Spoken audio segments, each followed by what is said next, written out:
আসসালামু আলাইকুম চাচা, যাবেন?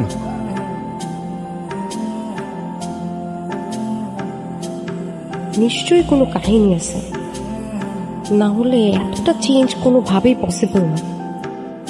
এর রহস্য আমাকে বের করতেই হবে। কি হয়েছে ভাবি, হঠাৎ ডাকলেন যে?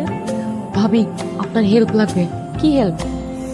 ভাবি, রাফিনা একদম ভালো হয়ে গেছে। 5 ওয়াক্ত নামাজ পড়ে, কারো দিকে তাকায়ও না।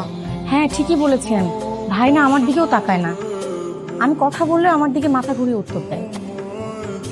ভাবি, এই জন্য তো বলতেছি একটু হেল্প করেন। আমি একটা সিম কিনছি, যে নাম্বারটা হচ্ছে রাফি জানে না। ওই সিম দিয়ে রাফিকে একটা কল দিবেন, একটু লাইন মারার চেষ্টা করেন, দেখিও কি বলে। আচ্ছা ঠিক আছে।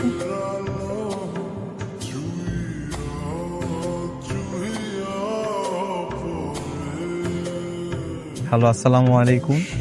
ওয়ালাইকুম আসসালাম। এটা কি রায়ান সাহেবের নাম্বার? জি না, আমি রাফি হাসান বলছি। ও আচ্ছা, তাহলে তো রং নাম্বার। জি। ভাবি কল তো কেটে দিল। আবার দেন, কি বলবো ভাবি? দিয়ে বলেন যে রায়হান সাহেব নয়তো কি হয়েছে, আমি একটু আপনার সাথেই কথা বলতে চাই, মানে একটু ফ্লার্ট করেন আর কি। হ্যালো, আসসালামু আলাইকুম। ওয়ালাইকুম আসসালাম। আচ্ছা আপনার রায়ান সাহেব না তো কি হয়েছে, আপনার সঙ্গে একটু কথা বলি। জি দেখুন, আমি আশা করছি আপনি একজন সম্ভ্রান্ত ঘরের মহিলা। আমি কোনোভাবেই চাই না আমার জন্য আপনি কোনোভাবে পাপের অংশীদার হন, তারপর আপনি জাহান্নামী হন। আমি কোনোভাবেই পাপের অংশীদার হতে চাচ্ছি না। তাই আমি বলবো আপনি আমাকে দয়া করে আর কল করবেন না। আমি আপনাকে এখনই ব্লক লিস্টে রাখছি। আসসালামু আলাইকুম। ভাবি আবার কেটে দিল তো, ভাই মনে হয় সত্যি সত্যি ভালো হয়ে গিয়েছে। না ভাবি, কয়লা ধুলে কখনো ময়লা যায় না। ও নিশ্চয়ই গোপনে গোপনে কারো দিকে নজর দিচ্ছে, যেটা আমি ধরতে পারছি না। না ভাবি, আমার মনে হচ্ছে ভাই সত্যি সত্যি ভালো হয়েছে, আপনি শুধু একটু বেশি বেশি টেনশন করছেন।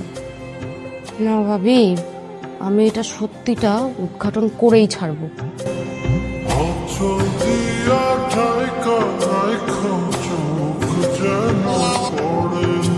মা, আপনার ছেলেটা এখনো ভালো হয় নাই। কেন? ওর কি নজর এখনো ভালো হয়নি? না মা, এখনো ও নজর দিয়ে রাখছে। আবার কার দিকে নজর দিল এখন? এতদিন তো ও শুধু দুনিয়ার মেয়েদের দিকে নজর দিত, এখন তো এক ধাপ উপরে উঠে গেছে। কোথায়? এখনো দুনিয়ার নারীদের ছেড়ে জান্নাতের হুরদের দিকে নজর দিছে আম্মা। জান্নাতের হুর? হ্যাঁ মা, ওই যে আল্লাহ তাআলা বলছে না, যেসব পুরুষ মানুষ জান্নাতে যাবে তারা একটা না দুইটা না 70টা হুর পাবে। এই জন্য তো দিন রাত 24 ঘন্টা নামাজ পড়ে। আরে